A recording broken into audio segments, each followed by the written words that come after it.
Hello everybody.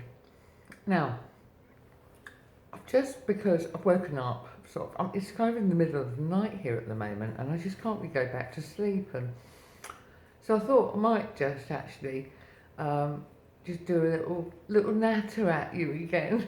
And one of the things I wanted to just talk about at the moment is my sense of taste, which seems to have obviously gone, yeah, and how weird it is how, say, suddenly other senses become much sort of more important. And they kind of take over and replace areas where you have then suddenly lost. So you can probably imagine then that my sense of smell, right, is really, really, really heightened right now. Probably the reason why I can sort of taste, or I think I can taste celery soup, is because my nose is now coming into play. Probably the smell of it, and I've just been really thinking about that, of course. So that in itself has just made me think about something that happened today, and just to talk to you about something that's really quite delicate, really, but smell, right, and smells in general. And smells in general, in particular, on this ward. Well, look, you can probably imagine that quite a lot of us, right, if we've got problems, say, with our mouths area, and we're having things done in our mouths, well, you know, we quite often don't, well, we're not able to brush our teeth for a little while and bits and pieces like that. So we have to suffer the embarrassment of having loads of doctors poking about in our mouths, sort of probably every hour, you know, saying, oh, can I come and have a little look in your mouth? And you feel like you're just killing someone as soon as you open up your mouth. So that happens time and time again. And the hospital staff that are here, they get completely and utterly immune to any of the smells. Right, they really do, right? So the other type of smell that happens up here is the bottomy smell, right? Okay.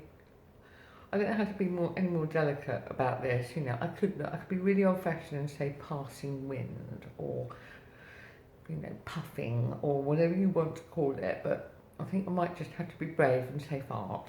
Okay, all right.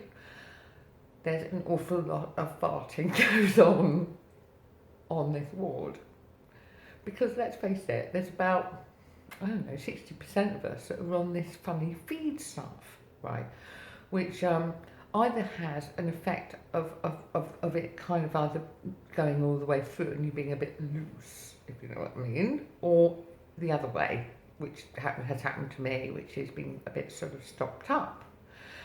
But whatever happens, it does mean that you still fart a lot, and it sort of has real broccoli smell going on there, but so does everybody else.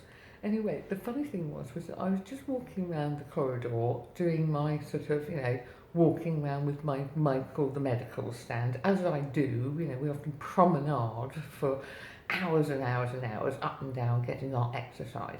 So I often meet other patients that I've now started to talk to. They've got to know me, and I keep passing them in the corridors.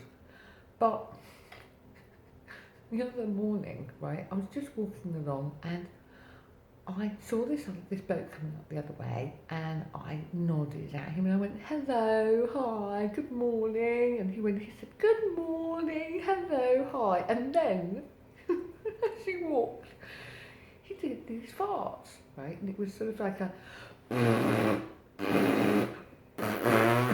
really loud trumpet. The classic thing was that I was doing exactly the same. I wasn't aware I was making that kind of noise, but my God, my bottom was almost speaking to his bottom as well. Oh gosh. The smell that must have been in that corridor at that moment, well, I don't know, it must have been just like, going to one of those sort of Lincolnshire cabbage fields and being, surrounded by cabbages and broccoli or something. I don't know, whatever it was hilarious. So basically, when you come up here, if you come and visit, or if you go anywhere near these kind of woods, just be prepared for the farty smell. Nothing to do with us, it's the feed. But anyway, I had to just get that off my chest. Bye, speak to you later. Bye.